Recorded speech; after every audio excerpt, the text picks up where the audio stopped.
here for 18 months. I listened to her. And how do you like it here? It's amazing. I mean, you know, it's been an incredible experience on every level for me, personally, professionally. You know, I'm not here to just give the glass half full version of Israel, so I'm very happy to give the glass half empty because, like everywhere else, Israel's got challenges, but, you know, there are amazing, amazing, innovative entrepreneurs here, and, you know, like I said, for us, it's been an amazing education as a family, but also for Index as a firm to really sort of get a much better sense of what's going on here, because there's no question, you know, this is, as the book says, the startup nation. Saul, you have exactly 90 seconds to pitch Beth why she should move to Israel. Go ahead. Why? For how long? For 18 Make months. Aliyah? That's your job. For 18 months? Yeah, go ahead. Give the pitch. Well, I mean, more patents per capita than any country in the world. You know, time zone-wise, Israel is, you know, both close to Africa, close to Asia, close to Europe. However much the US is a critical market, you know, all of those other markets, as GE knows better than anyone else, are the growth markets in the future. I totally agree with Beth that the new internet is the industrial internet, not the discretionary internet. How about Tel Aviv as a place to live it? Give a little bit of... I'll leave that for you. I'm going to make the economic argument. You know, I can't, as a visitor, make the personal argument. I mean, Beth, all I can say convinced? is we've had a great time. Are you convinced from his speech? I'm convinced it's a great place to be investing in startups, yeah. I need to spend more time here before I move, but I've only been here 2 days. So Okay, 2 days. You know, I have a friend. I like it so far, it's good. I have a friend, and he came to Israel. He was stopped at in Lod, you know, for the security interview. They asked him for how long you are coming. He said for 3 days. What are you going to do? He says, I'm going to write a book about Israel. They told him, in 3 days? He said, yes. What is the name of the book? Israel Yesterday, Today, and Tomorrow. You see, 2 days in Israel is like 2/3 of the time you need to grasp the whole thing. I'll be house hunting later today, I guess. Saul, before we leave you, can you tell us a little bit of some of the exits you had in Israel so far? Well, you know, the most spectacular exit I've had in the last year was a company that was very kindly introduced to me by you, which was the Gifts Project, a team of incredible entrepreneurs who we definitely haven't seen the last of. They sold their company to eBay, and I think one of the interesting things about that company was that if 3 years ago someone had said that, you know, the most innovative social commerce company in the world was going to come out of Israel, people would have laughed at you. And you know, this to me is what's interesting about Israel at the moment, is that the level of innovation here is not just in the areas that people know about. It's in places like the Gifts Project, where, you know, some of the best thinking in the world in areas that are meant to be owned by the Valley are actually happening outside of the Valley. And the Valley is coming to Israel to acquire or work with and learn from that thinking. Can you, I have to ask the audience, are you allow me to do a shameless promotion to Saul? Will it be okay? Okay, yes. I want to tell you that he was a partner to Gift Project, and quoting the young guys from Gift Project, you cannot have a better investor than Saul, more gracious, more helpful, and less troublemaker. And you have to understand that this was a big offense to me because I was also an investor there. Thank you.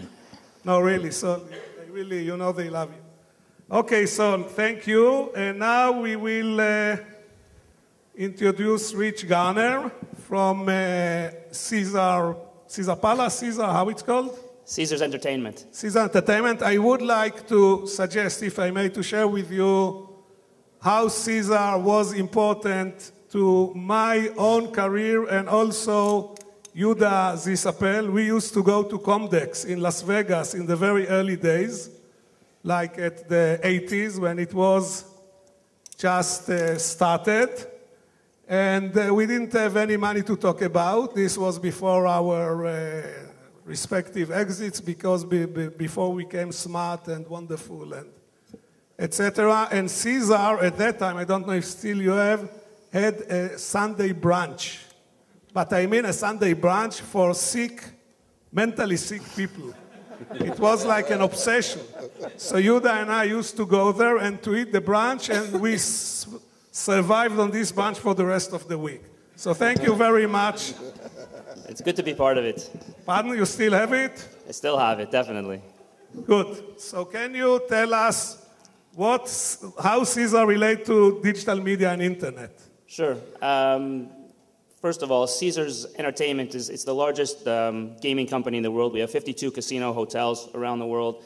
And we have a very large interactive division called Caesars Interactive Entertainment, which I'm the CEO of. We also own the World Series of Poker. And we've taken a very aggressive position about digital media, about interactive entertainment. And this is basically involving all forms of internet gambling in countries where it's legal, the UK and Italy and France, where we have our brands, Caesars and the World Series of Poker, and also iPhone, Android, and Facebook, where we are by far the largest online gaming company in the world. And thanks to an acquisition that I did last year of a company here in Israel called Playtika, which has turned out to be probably our most successful acquisition that we've made over the last several years. It's my third acquisition in Israel in the last 5 years. And to be perfectly frank with you, the predominant reason why I'm here, I come once a month. I lived in Israel for a year in 2008. But the reason I come here to this conference is because we want to make it very clear that we have not done our last acquisition in Israel, and we are actively pursuing social interactive media acquisitions in Israel over the next year. Who wants to talk to him? They are looking for acquisition. Who wants to talk to him? Raise your hand. That's all? 2 people? I only need one. It's okay. One? I cannot believe it. Who wants to talk to him? At least raise your hand, not to embarrass me. Who wants to talk to him? You see? A lot of potential. What is your email? mgarber@caesars.com. mgarber@caesars.com. Exactly. Very good. And you said you lived here for a year. I lived here for a year, yeah, in 2008. And may I ask what you were doing here? But you don't have to answer. You can fake you can fake the answer. You know, we are not interested in fact. We are interested in compelling stories. Is it true that you were hunting lions in the desert? I was hunting lions in the desert. I was the CEO of a London Stock Exchange company at the time, and when I finished my mandate as the CEO of that company, between then and becoming the CEO at Caesars, I moved to Israel and took some time off. Very nice. Wow. Good. Beth, we are back. We gave you a very generous allowance to dream up some interesting answers. So how you were really very much revered in NBC, in the digital space, etc. Now you are moving into a more benign, or is it offensive? It's much more fun. Much more fun area of dealing with clean tech and turbines, right? Yeah, turbines, yep. Industrial goods, health. Transportation, aviation, rail, planes. Not bad. It's very exciting. Yeah. By the way, you know that as far as the railroads are concerned, in Israel we don't have the length of the rails that you have in the United States and Canada, but as far as the width of the rail, we have nothing to be ashamed of. So just that you will have the right perspective. So how you are going to employ digital technology, social networks, etc., in your current assignment? Well, it's still early. I think there's 2 ways to think about it. One, as a marketer, I think most companies are seeing this. We create content just like a media company. So I think more and more you're hearing marketers out there saying that they're content creators. So you sort of put yourself in the frame of reference as a media company.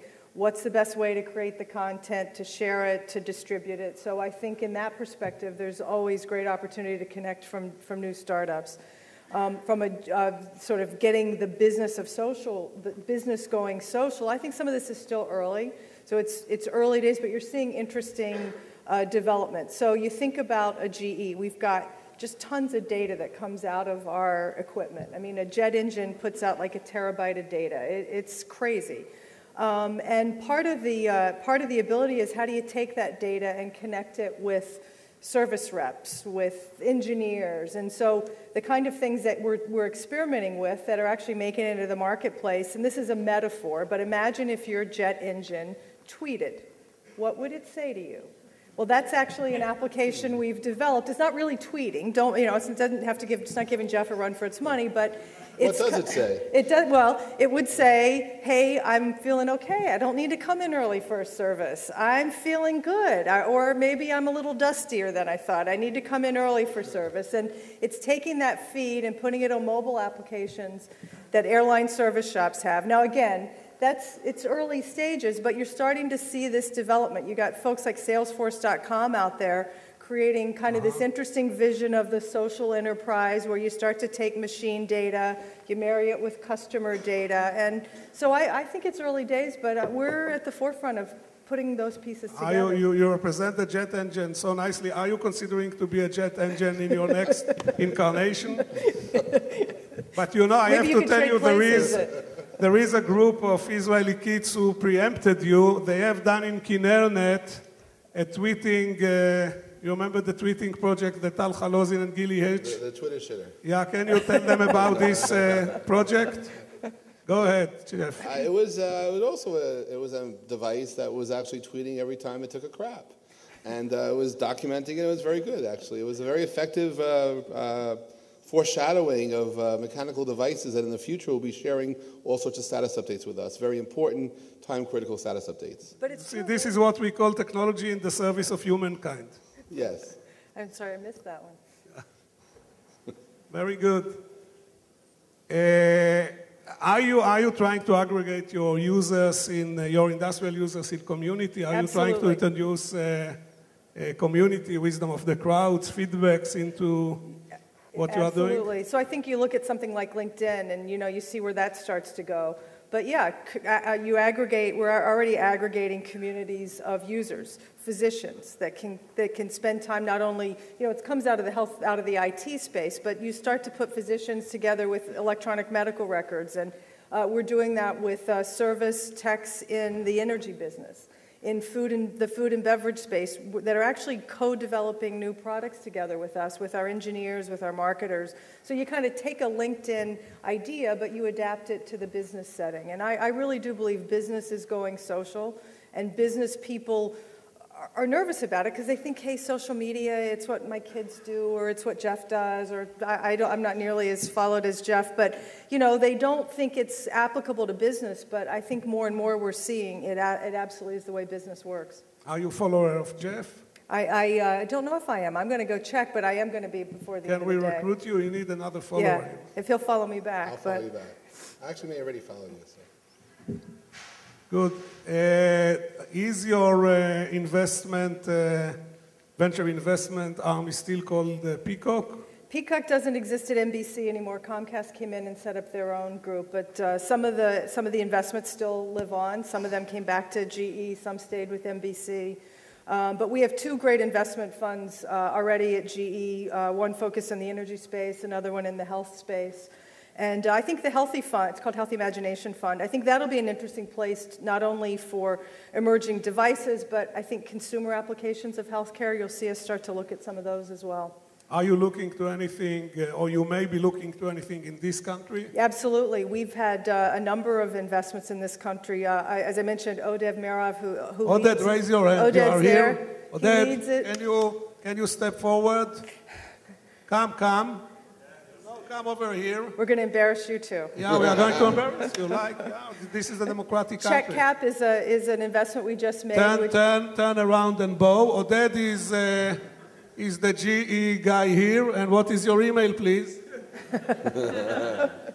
Thank you. So over the last several years, we've been operating here in Israel, scouting, identifying opportunities for GE to interface and to partner with Israeli high-tech companies, especially in the clean tech and healthcare industry, and we're now going into software as well. Thanks you. Thank you very much, Oded.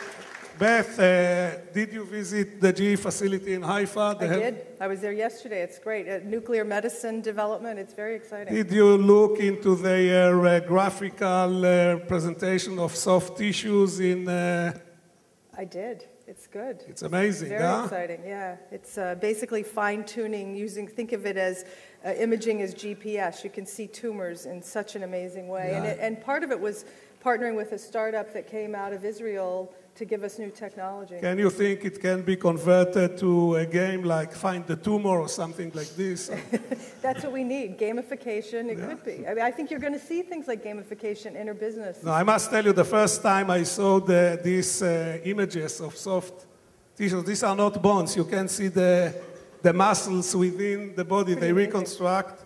It was really wow. You know, it's, But think about augmented reality, gamification in things like servicing oil rigs, fixing a jet engine. I mean, these kind of technologies are already starting to enter this field. And again, people may not be thinking about that, but I think it's very exciting to be at that transition. Anybody here want to talk to GE? Raise your hand. We have... Hey guys, what are you doing here? Why are you sitting here? If you don't want to... Oh, that's good. Saul also want to. Odette, so you have here Bob. Thank you very much for being kind. And so Odette, you can talk with Saul and Bob, etc. Jeff, you have a nice portfolio of investments in Israel. I do. Yeah, you and I lost some good money in some of them. We did. But we also made some. So how many investments you have now in Israel? Oh, I know that last year I did 21 from August through December. This year, 7 more. So I have 28, then I have, I don't know, somewhere between 30 and 40 maybe. As long as they're not my kids, it's okay. I don't know, somewhere between 30 and 40. 30 and 40. Are you trying to have a bigger number of investments in Israel and followers on Twitter? I enjoy having a chance to invest in dreams. It's something which is, I can tell you that if I don't do anything else other than have a chance to find other people to believe in and find that spark of genius, it is a blessing and it's awesome. And this is why I come, because every time I meet someone that shows me the future, it's like, wow. And so I like to have exits so I can invest in more startups. But this year, though, I'm trying to curate the 21 or so from last year plus a few extras and grow them and try some magic. And I'm trying to be more active, and I'm very happy with the people, the genius that I'm running into. It's overwhelming and fun. Mitch, did you meet Jeff Pulver in the past, or the first time you meet him? I met him today for the first time. Did he made a very innocent face and ask you if you can teach him poker, hold'em poker? He didn't ask me, but I'm willing to do it. I warn you, don't go into this trap. You know, if he asks you to teach him poker, you know, don't teach him poker. There are a lot of great poker players in this country, actually. We've had a lot of success at the World Series of Poker from Israeli players over the last couple of years. Jeff, are you still going with your poker box under your arm and ask people to teach you poker? No, I stopped that ever since I got outed. But it was fun.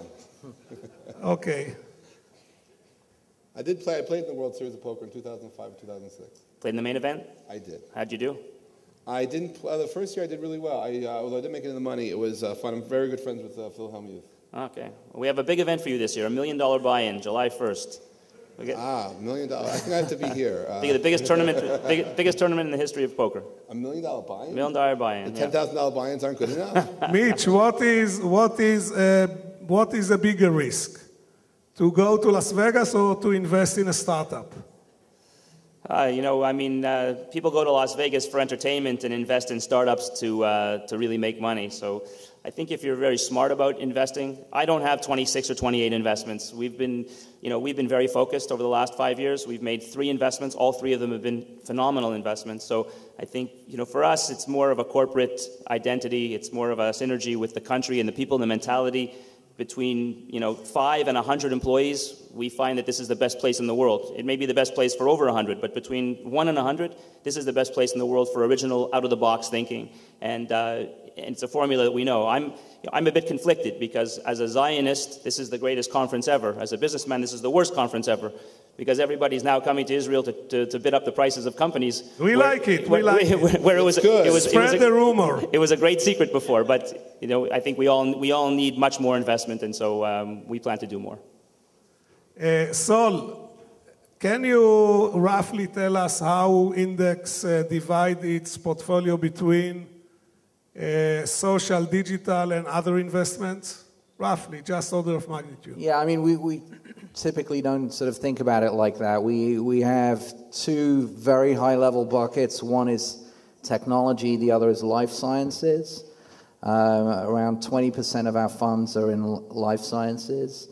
And then within technology, there are probably around 10 themes at any one time that we're actively investing against. Some examples of those, we have 10 investments in fashion, for example. 10 investments in fashion? Yeah, because clothes are something that everyone needs.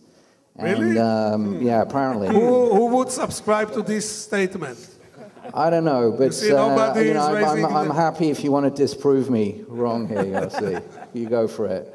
In Israel, you have 10 investments in fashion? No, internationally. We got 10 fashion investments. We probably got about 6 or 7 music investments. We got about 10 investments in what we would think of as marketplaces, all the way from Etsy to... So you invest in themes, in themes. Spaces. Yeah. Also, you were investors in Skype, I think. We were investors in Skype, and I was one of the team members at Skype, yeah. Which is where I met Jeff when he was running his Bonn conference. Yeah, you know Jeff's important role in VoIP. I do, and he was one of the founders of Vonage, which was a company we briefly competed against. Yeah, and this is for me. Yeah. Thank you very much. To drink or to wash?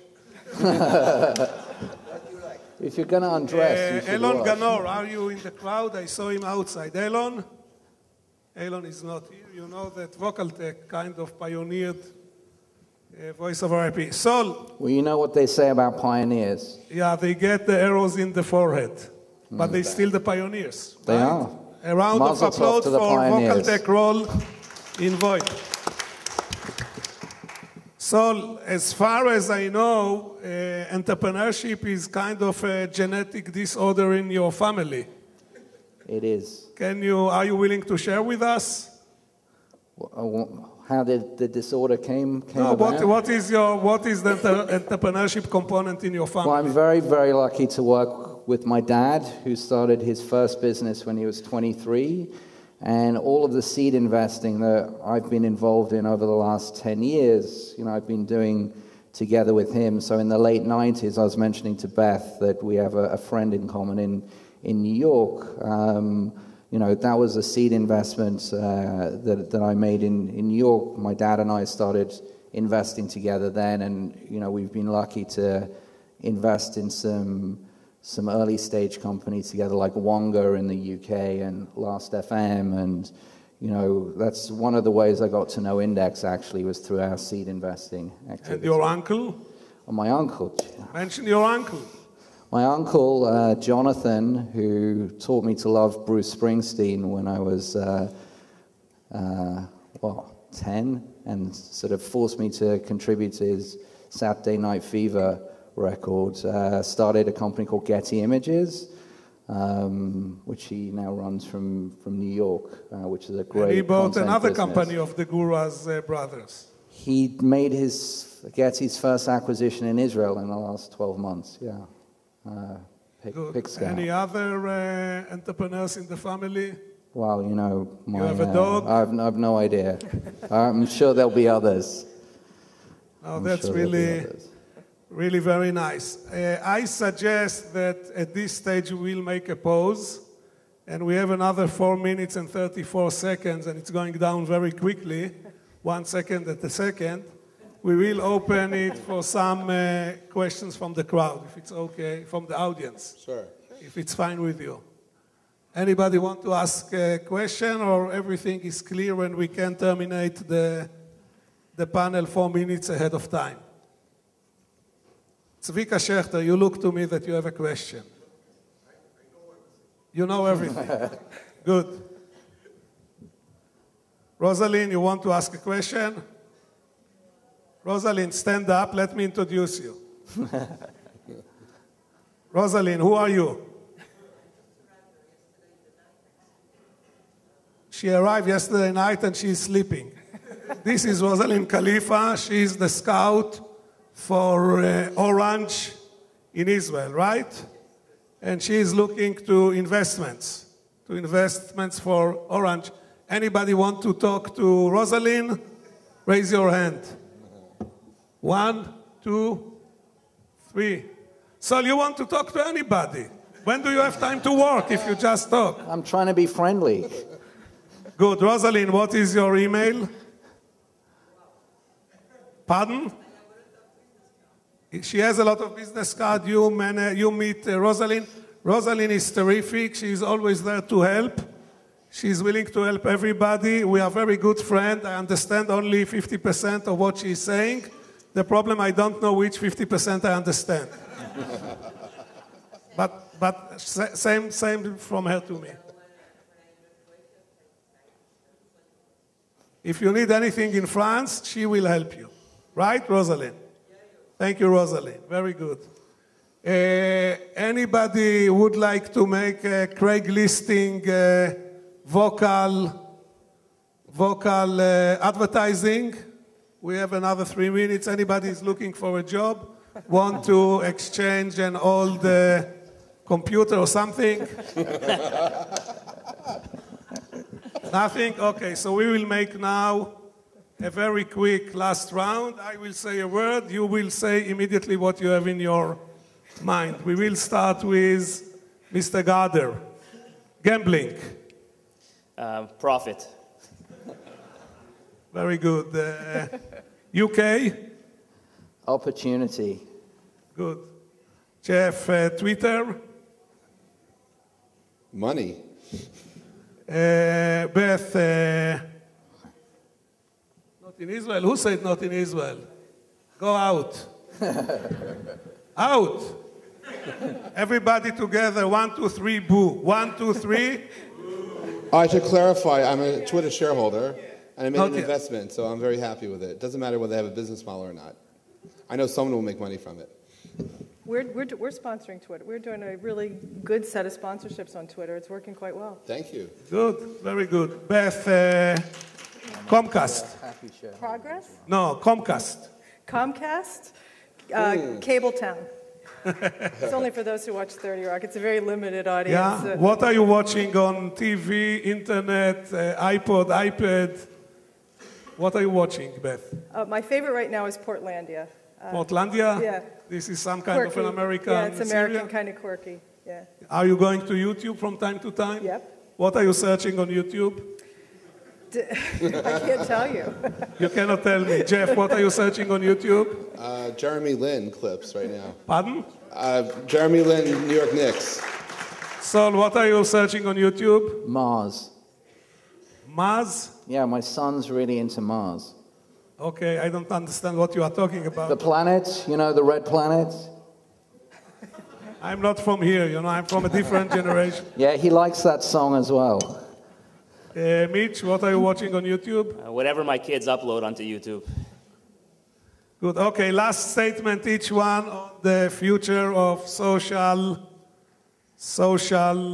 social phenomena. Mitch, 30 seconds. This is the way that we're going to talk to the next generation of our customers. So no matter what business you're in, if you're not prepared for this generation to become an older generation, meaning whoever's 16, 17, 18, 19, 20, they're only going to be able to communicate with us through social media, through the internet, through mobile phones. If you don't have the products for them, the forum for them, the platform for them, you're going to miss the next generation of customer service. Saul. My heritage. Elaborate on it. Facebook's for your social life, LinkedIn's for your professional life, nothing's for your family life. My heritage is the best positioned company in the world to take advantage of that opportunity. Good. Heritage, what kind of nationality it is? Sorry? What nationality is the company? It's an Israeli company based in Bnei Atarot, where I'm a very happy investor. How many users? 63 million registered users, 38 languages, 1.1 billion profiles. Wow. Recurring revenue stream, millions of dollars in revenue and profits. So it's not only got a big base, it's got a good business. Good. Jeff? I think that there's a future in social communications. I think 16 years after this revolution of disintermediating telecom, the evolution of social will have a great role in how people communicate in the future with each other and with businesses. Beth? I'll end where I started. Business is going social. Good. Ladies and gentlemen, I think we had a terrific panel. Mitch, Saul, Jeff, Beth, thank you very much. Thank you. And Yossi! Wow.